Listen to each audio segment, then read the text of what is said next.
하늘에 오르사 전능하신 하나님 우편에 앉아 계시다가 저리로서 산자와 죽은 자를 심판하러 오시리라. 성령을 믿사오며 거룩한 고개와 성도가 서로 교통하는 것과 죄를 사하여 주시는 것과 몸이 다시 사는 것과 영원히 사는 것을 믿사옵나이다. 같이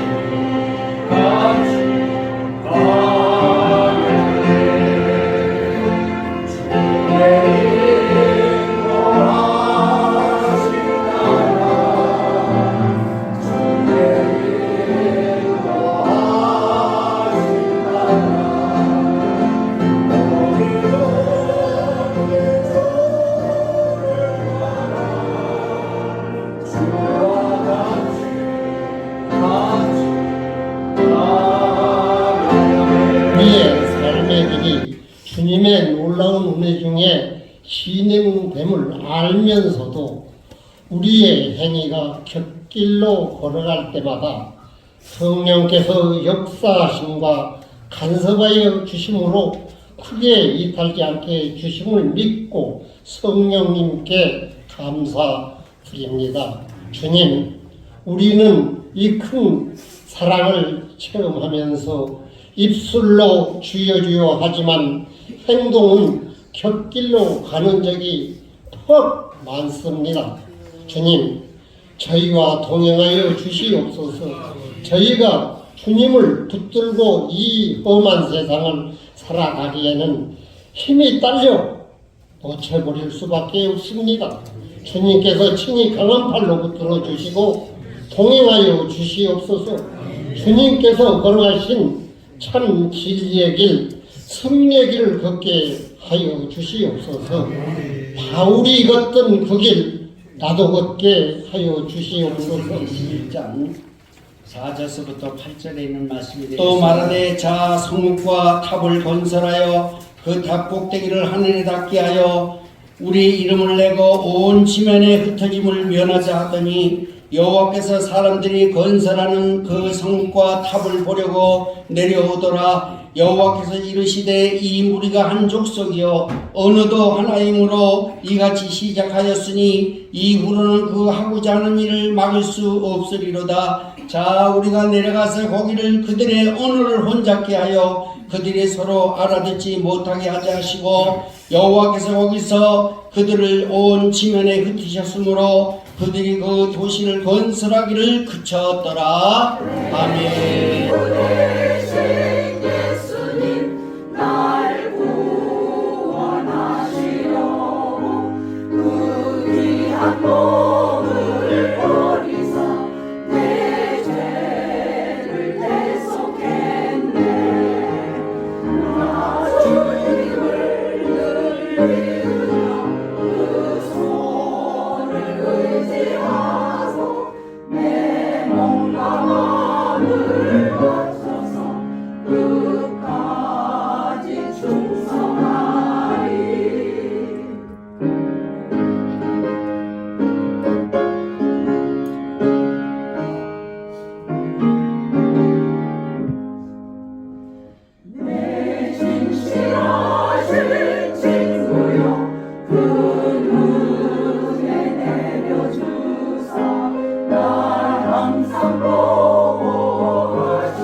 예수님이 오신 순간부터 종말이지만 이제는 점점 더 가까워지는 종말 때라고 생각합니다. 그래서 창세기의 바벨을 통해서 지금 이 시대가 어떻게 돌아가는지를 다시 한번 우리가 경성하고자 해서 바벨 사건에 대해서 이제 말씀을 전하려고 합니다. 바벨 사건에 보면 바벨의 뜻은 혼돈이라는 뜻입니다. 즉 섞다, 섞이다. 하나님이 말씀으로 천지 우주 만물을 창조하실 때 창조하신 걸 또 보존하셨고 또 아주 섬세하게 섭리하셨고 통치하셨습니다. 그것이 하나님의 경륜입니다. 그러나 인간은 하나님이 창조하신 것을 그대로 보존하지 않고 섞어버리는 게 바벨 영혼입니다. 그래서 이 바벨탑 사건이 오기 전까지 우리는 창세기 5장으로 돌아가야 됩니다. 창세기 5장에 보면 우리가 이제 창세기 6장에 보면 우리가 노아의 홍수 사건이 일어납니다. 하나님께서 당대의 의인인 노아를 부르십니다. 그래서 우리가 보면은 노아는 당대의 의인이었더라라는 말씀이 나오는데 결국 우리 인간은 의인은 하나도 없다고 그랬거든요. 근데 하나님은 성경에서 당대의 의인이라고 칭하신 건 무슨 뜻이냐면 하나님이 그를 특별히 하나님을 계시하시기 위해서 은혜를 부어주었더라 그 말씀과 동일합니다. 욥기서에도 보면 동방의 의인이었더라라고 욥을 칭한 것과 같이 하나님의 전적인 은혜가 아니고서는 의인이라는 칭호를 받을 수가 없음을 우리가 성경을 통해서 밝히 알 수 있습니다. 그 당시에 하나님은 사람을 선하게 창조했으나 생각하는 것마다 악하다고 했습니다. 그리고 또 한 가지 노아를 통해서 물심판을 한 이유는 하나님의 아들들이 사람들의 딸들의 아름다움을 보고 아내를 취하였더라 이렇게 되어 있거든요. 여기서 하나님의 아들들이라는 것은 하나님의 경건한 백성들을 말합니다. 성경은 항상 하나님의 경건한 백성인 택자와 경건치 아니한 세속적인 카인의 후예들이 존재하고 있다는 사실입니다. 그래서 하나님이 이 두 가지를 가지고 노아를 택하시고 내가 이제 전 지면에 물로 다 심판할 것인데 너는 방주를 지어라 했습니다. 노아는 하나님 말씀 따라 순종했습니다. 오늘날 우리도 하나님 성령을 가까이 하는 이유는 하나님 말씀을 순종하기 위해서 우리가 가까이 하는 것입니다. 노아는 거의 많은 사람들이 먹자, 마시자, 즐기자, 시집가자, 장가가자 하는 세속적인 삶 가운데서 하나님의 말씀을 순종했습니다. 그래서 노아의 방주를 짓기 시작했습니다. 그때만 해도 무슨 건축, 무슨 공구가 있는 것도 아니고 아들 셋과 더불어 잣나무로 또 역청으로 발을 나가면서 거의 우리가 성경에서 보면 120년이라는 세월 동안 방주를 지었습니다. 그리고 하나님의 때를 기다리고 하나님의 말씀하신 대로 모든 동물 또 생명 있는 것들을 다 방주에 놓고 하나님의 때를 기다렸습니다. 그 후 하나님이 하늘 창을 여시고 또 땅의 샘물을 솟아치게 해가지고 40일 주야를 비를 내리게 하셨고 전 생물과 동물과 기식하는 모든 것들을 다 물로 심판했습니다. 그리고 하나님께서 노아의 8식구만 구원하셨습니다. 그 이후 창세기 5장에 보면 아담의 후손들의 그 계보가 나오는데 창세기 5장이 아담이 누굴 낳고 계속 계보가 나오는데 그 창세기 5장 속에 2500년의 역사가 흘러갑니다. 그리고 창세기 6장에 노아의 심판, 물심판, 방주 사건이 나오는데 그 후로 이제 노아의 세 아들 셈과 함과 야벳의 세 아들이 또 그 족속들을 또 건성합니다. 그러다가 이제 언어가 하나가 되고 연합하기 시작합니다. 그래서 우리가 알듯이 셈은 하나님께서 특별히 셈의 장막에 거하신다고 해서 이제 아시아 계열, 중동 계열을 말하고 함은 이제 아프리카 계열을 말하고 그 다음에 야벳은 유럽과 해양 민족들을 대부분 우리가 문화 인류학자들은 말을 하고 있습니다. 그들이 그 노아 심판, 물 심판 이후로 두려움과 떨림과 하나님에 대한 대적하는 마음이 생겼습니다. 그리고 언어가 하나였습니다. 그러니까 우리가 이제 진흙으로 벽돌을 만들어 탑을 세우자. 진흙은 하나님의 창조하신 원리죠. 그러니까 벽돌은 인간의 출수로 만든 것들이죠. 또 탑도 인간의 계획으로 세우는 거죠. 하늘 꼭대기에 닿아 우리가 다시는 물로 심판하지 못하자 하고 결단을 했습니다. 그러니까 하나님은 천지 우주 만물을 창조하신 이유는 여호와의 영광을 드러내고 우리를 예배자로 삼기 위해서 우리를 창조하셨습니다. 네가 잘났냐, 내가 잘났냐, 너가 재벌이냐, 네가 뭐 세계 대통령이냐, 그게 하나님한테는 아무 상관이 없습니다. 오늘날 말하는 금수저니, 동수저니, 흙수저니 하나님하고는 아무 관계가 없습니다. 하나님은 하나님 당신 자신을 드러내기 위하여 때때로는 이런 사람, 때때로는 저런 사람, 어떤 때는 예술가를, 어떤 때는 아주 명석한 자를 들어서 쓰실 따름이고 우리는 거기에 따라서 따라서 순종하고 반응할 따름입니다. 그래서 로마서 8장 28절 바울의 고백에 의하면 모든 것이 합력하여 선을 이룬다고 했습니다. 오늘날 우리가 이렇게 수요 예배에 모이는 것도 하나님이 평생토록 하나님의 부르심에 따라 복음 전하시고 선한 일에 모든 순종하시다가 노후에도 하나님의 놀라운 계획과 하나님의 뜻이 계셔서 우리를 모아주신 줄 믿고 감사 찬양 드립니다. 결국 그들이 하나님께서 열심 품고 그들이 니므롯과 70제국이 70민족이 합심하여서 하나님을 대적하는 일에 그들이 열심을 다했습니다. 그걸 이제 바벨이라고 합니다. 그러면 그 바벨이 그 구약 때만 있었느냐? 그 아니죠. 그 후에 또 바벨론 제국 느부갓네살에 의해서 철전 하나님 솔로몬이 지은 성전을 또 파괴합니다. 그냥 바벨은 우리 일반 역사 속에서 지속적으로 이어질 것입니다. 그리고 그 현재 지금 앞으로도 바벨 제국은 또 생길 것입니다. 그래서 하나님께서는 일단 우리 인생들에게 경종을 주시기 위해서 자 우리가 내려가자. 여기서 자는 건 이제 천사들을 말하죠. 천사들을 통해서 바벨의 그 모든 탑을 허물고 이들이 언어가 하나이기 때문에 언어를 혼잡하게 하자. 그래갖고 언어를 흩으니까 그들이 다 여러 민족으로 흩어졌습니다. 지금 오늘날 2023년도 세계 민족은 271개국이요. 세계 인구는 78억에 육박합니다. 그러나 지금 점점 우리도 모르게 은밀하게 세계 통일 정부, 세계 통일 대통령의 움직임이 있다는 것을 우리는 알아야 됩니다.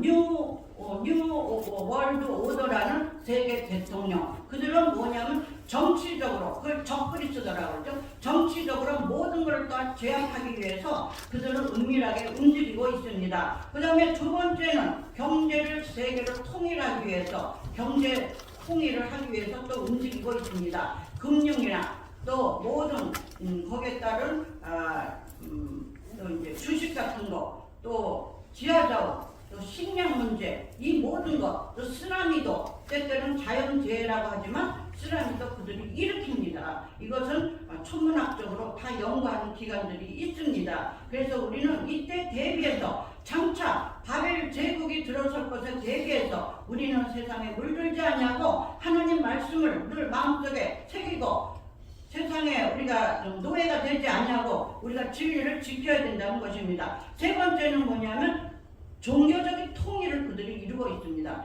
지금 다 구원이 있어. 불교도 구원이 있어. 극락이 있어. 유교도 있어. 이슬람도 있어. 캐톨릭도 있어. 성공회도 있어.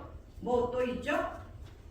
뭐 독일에는 또 루터교가 있죠. 하여튼 세계 종교인들이 기독교라는 이름을 가지고 성경을 쓰는 그 교단이 한 7개 내지 8개 있습니다. 그 사람들을 다 통합해보면 22억 8천만 명입니다. 그 중에서 진정한 복음, 진정한 진리, 오직 예수만 길이요 진리요 생명이라는 진정한 예수를 믿는 복음주의자들이 몇 명이나 됩니까? 5억밖에 안 된다고 합니다.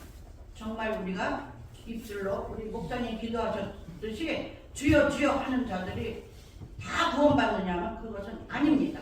오직 내 뜻대로 첫째 예수 믿고 회개하고 중생하고 거듭나고 진정한 하나님의 사람은 하나님 말씀을 거역하지 않습니다. 그래서 우리의 신앙생활에 가장 기초가 세 가지로 흘러야 되는데 그것이 무엇이냐 하면은 사도신경 우리 했죠. 십계명 우리 했죠. 우리 십계명 늘 지키죠. 그 다음에 주기도문.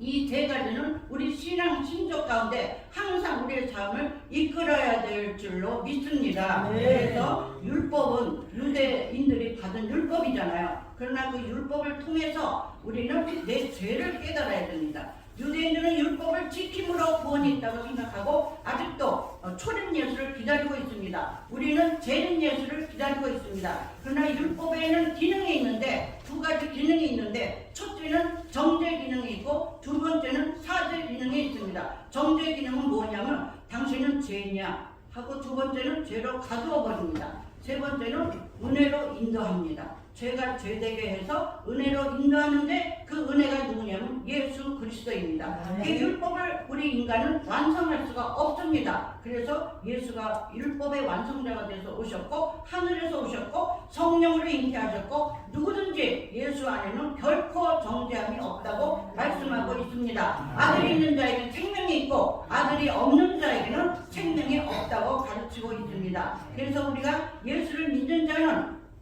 두 번째 오는 것이 물과 성령으로 거듭나야 됩니다. 내 자신이 거듭났는지 아직까지도 마귀의 자녀로서 살아가고 있는지 예수님도 오셔서 예수님도 오셔서 너희가 마귀의 자녀라고 우리를 정죄했습니다. 그 뭐냐면 아담이 지은 첫째 아담이 지은 그 원죄가 우리 안에 항상 인격적으로 우리를 소용돌이를 친다는 것입니다. 그래서 우리는 죽기 직전까지 성과 악 첫째 아담과 둘째 아담으로 오신 예수의 영으로 항상 싸워야 됩니다. 그래서 계시록은 이기는 자가 한 30번 정도 나옵니다. 이긴다는 것은 뭐냐면 첫 번째 죄를 이기고 육체를 이기고 또 하나님의 말씀을 순종해야 된다는 것입니다. 그래서 우리는 항상 말씀의 등불 앞에 가고 또 기도하고 우리 믿는 자에게 하나님이 주신 선물이 기도입니다. 기도는 뭐냐면 내 힘으로 할 수 없습니다. 하나님 인도해 주십시오 하고 성도들에게 특별히 주신 마스터 키입니다. 그러면 하나님은 믿음의 분량 따라 우리 각 사람의 기도를 들으시고 불쌍히 여기시고 자 우리가 내려가자 하듯이 천사들을 동원해서 우리의 고통과 고난과 염려, 근심 모든 것들을 해결해 주실 줄 믿습니다. 만약에 그것이 해결하지 아니한다면 그 다음 때에 오든가 그 다음 때, 그 다음 세대에 올 것입니다. 아브라함이 간절히 하나님 앞에 기도해 주실 때 이삭을 주셨을 때 75세에 언약했는데 100세의 아들을 주십니다. 그리고 이삭은 하나밖에 없습니다. 언약의 아들은 하나밖에 없습니다. 그러나 사라와 더불어 하갈을 통해서 정말 육체의 아들 이스마엘은 있지만 그 이스마엘은 하나님의 아들이 아닙니다. 이삭을 통해서 또 이제 쌍둥이 아들 야곱과 에서를 낳고 야곱을 통해서 12지파의 원조가 됩니다. 12지파가 또 70인이 애굽으로 내려가서 400년 후에 약 200만 명 장정만 60만 명이라고 했기 때문에 200만 명이 이제 출애굽해서 나옵니다. 그래가지고 유대인의 혈통은 철전 아브라함의 혈통입니다. 첫째 아담은 하나님의 뜻을 온전히 순종하지 못해갖고 그 첫째 아담을 통해서는 전 인류에게 죄를 주었습니다. 그걸 원죄라고 하죠. 그러나 둘째 아담이신 예수님은 아버지의 말씀을 온전히 순종하고 오셨기 때문에 누구든지 예수 믿는 자에게는 하나님 결코 정죄함이 없이 영원한 생명을 소유할 수 있다고 말씀하고 계십니다. 그래서 우리 수요 예배 이렇게 특별히 우리 목사님들 저는 우리 이준영 목사님하고 여러 이제 공동회장님들 계시지만 수요 예배, 원로 수요 예배를 드리기로 했다고 그래서 간절히 기도했더니 하나님이 이 예배를 엄청 기뻐하는 걸 느꼈습니다. 내 종들이라고 칭하시더라고요. 내 종들이 그래서 나의 부름을 듣고 젊었을 때부터 각양각색으로 순종하고 복음을 전하고 생명들을 살리는 일에 전심전력했으니까 여러 조그만 일이지만 순종하라는 마음을 주셔서 제가 여기 와서 설거지도 하고 밥도 하는 것입니다. 그래서 여러분들은 누구든지 오시면 한 모퉁이에 우리의 그 예수님으로 말미암아 한 모퉁이의 일을 담당한다면 우리 수요 예배가 엄청 성령의 폭발적인 역사가 일어날 줄 믿습니다. 여러분들 이곳에 오시면 하나님 앞에 기도하시고 찬양하고 서로 불쌍히 여기고 제가 또 채씨잖아요. 채씨가 또 성까지 좀 있잖아요. 젊었을 때는 제가 예술계에서 좀 일을 했어요.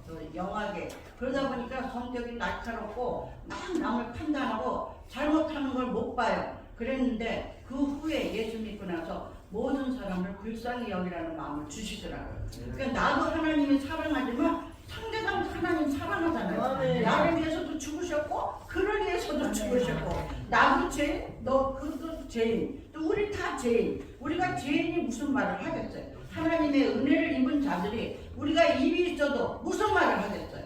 그러니까 율법은 나한테 적용해야지 상대방한테는 예수의 사랑을 전하면 됩니다. 근데 우리가 좀 머리가 지식이 많고 또 저도 박사학위도 땄거든요. 또 이제 좀 따고 나니까 좀 머리가 고다지고 이러더라니까. 너한테 해당해. 그 학문을 너한테 해당해. 그러니까 나 자신이 죄인이고 부족하고 나약하고 미련하고 어리석고 이걸 나한테 적용해야지 너한테 적용하다 보면 우리 다 사토칩니다. 이거 모일 사람 하나도 없어요. 그래서 오직 이것은 하나님의 은혜, 예수 그리스도의 사랑, 십자가의 보혈, 그리고 성령님의 운행하심 이것만 나타난다면 우리가 이 정말 우리 수요 예배, 원로 목사 예배를 다른 사람이 볼 때 야 여기 성령의 불도가니 같이 뭐가 뜨거워, 뭐 거기만 가면 변화돼, 거기 가면 역사가 일어나. 지금 우리 다 연로하시잖아요. 저도 70이 넘었잖아요. 아픈 데가 생깁니다. 여기만 오면 치유돼, 회복돼, 가난한 것도 치유돼, 돕는 손길도 와. 이런 역사가 표적이 이곳에 임할 줄 믿습니다. 하나님 감사합니다. 부족한 여정을 이렇게 말씀을 즐겁게 하여 주심을 감사합니다. 성령 하나님께서 역사하여 주옵소서. 예수님의 이름으로 기도하옵나이다.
죄로 말미암아 이 대한민국이 다시 살아나며 모든 교회들이 하나님을 찬양하고 영광 돌릴 수 있는 이날의 속죄에 올 수 있도록 은혜 베풀어 주옵소서.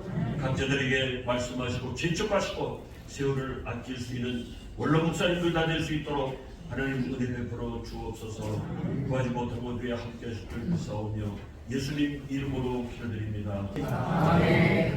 하나님 아직 조금 더 끌고 싶고 조금 더 하고 싶습니다 하고 이렇게 기도할 때에 이 이명숙 목사님 선한 목사를 통해서 이렇게 후원하는 그런 과정을 통해서 하나님 감사합니다. 하나님께서 이제 내 마지막 남은 생애를 통해서 마지막 내 은사 이걸 통해서 중남미를 복음하기를 원하신다는 그런 확신을 갖고 이곳에 왔습니다. 너무 감사하고 귀한 여러분 이렇게 보게 된 것도 감사한데 내가 오랫동안 찾던 원로를 넘어서 청년 목회로 이거 너무 멋있습니다. 여러분 보니까 기도할 수 있는데 왜 걱정하십니까? 아무것도 염려하지 말고 오직 모든 일에 과수를 감사함으로 하나님께 하라. 저에게 주신 말씀이고 여러분에게 주신 말씀인 줄 믿습니다. 아멘.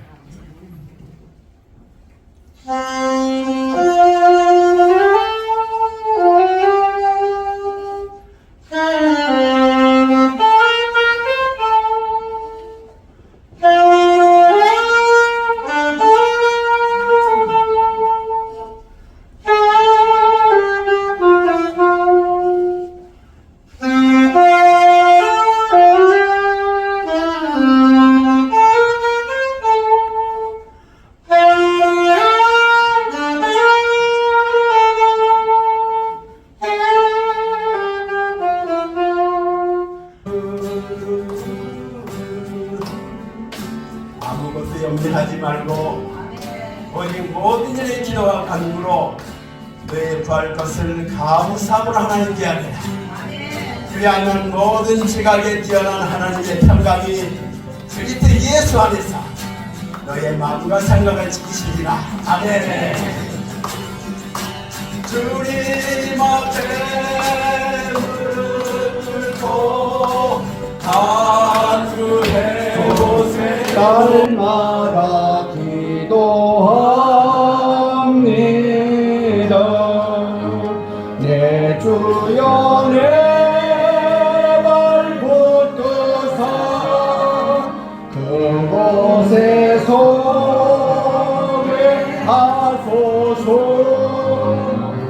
그것은 믿과 사랑이 언제나 넘치옵니.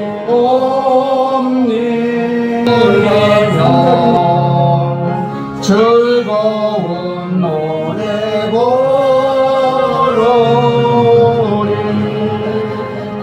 내 주여 내 발붙드사 그곳에 소개하소서. 그것은 빛과 사랑이 언제나 넘치옵니다.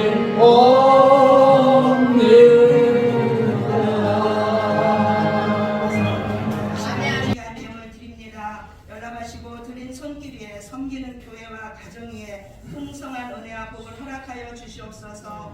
감사드리옵고 우리 주 예수 그리스도 이름으로 기도드리옵나이다. 다음 주 수요 예배 3월 15일이고요.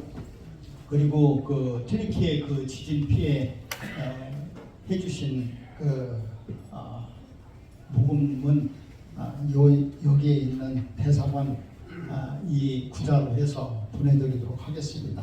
혹시 구호물품이 있으면은 요 밑에 주소가 있으니까 여기로 그 소포로 보내면은 거기서 모아서 보내는 것으로 그렇게 되어 있습니다. 오늘까지 여기 그 튀르키예 헌금을 마치도록 하고 많이 이렇게 동참해 주신 목사님들께 감사드립니다. 감사합니다. 사순절 묵상. 나사렛 당신은 늘 혼자였습니다.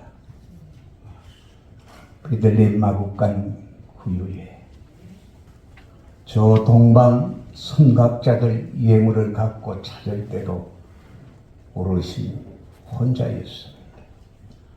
명절에 살렘 인파 속에서 어버이를 잃고도 바리새인들과 토론하며 혼자였습니다. 나사렛 본가엔 부모, 형제가 이웃이 수두를 했으나 외면당한 혼자셨고요. 디베랴 들판 수천 명이 몰려와 먹고 또 먹던 인간들 다 떠나고 역시 혼자였습니다. 3년 세월 침식을 같이 하던 갈릴리 사내들도 뒤돌아보지 않고 몽땅 떠나고 당신 혼자였습니다. 주 예수님. 저 도성엔 붉은 십자가 지붕마다 반짝이는데 어둠에 계신가요? 현대판 바리새 서기관 제사장들만 제단에서 숨바꼭질합니다. 굶주린 영혼들은 배불릴 떡그릇 맞는 떡 드리고 자꾸만 소돔, 고모라, 아드마, 스보임으로 몰려갑니다. 당신의 사순절은 숨가쁜 하루셨지요. 갈보리, 언덕길, 골고다를 앞에 두시고 혼자서 겟세마네 온 밤을 무릎 꿇어 쉬셨지요. 그리도 사랑했던 모든 이들 깊은 잠 빠져갈 때 온 밤을 몸부림치며 허덕이던 나의 예수님. 이제는 우리 구주 예수 그리스도의 그 크신 그 속에 아버지 하나님의 지극하신 그 사랑하심과 성령의 감동, 감화, 위로, 교통, 충만신 원천이 때마다 하나님을 예배하는 주의 거룩한 무리들에게 영원히 함께 있을지어다.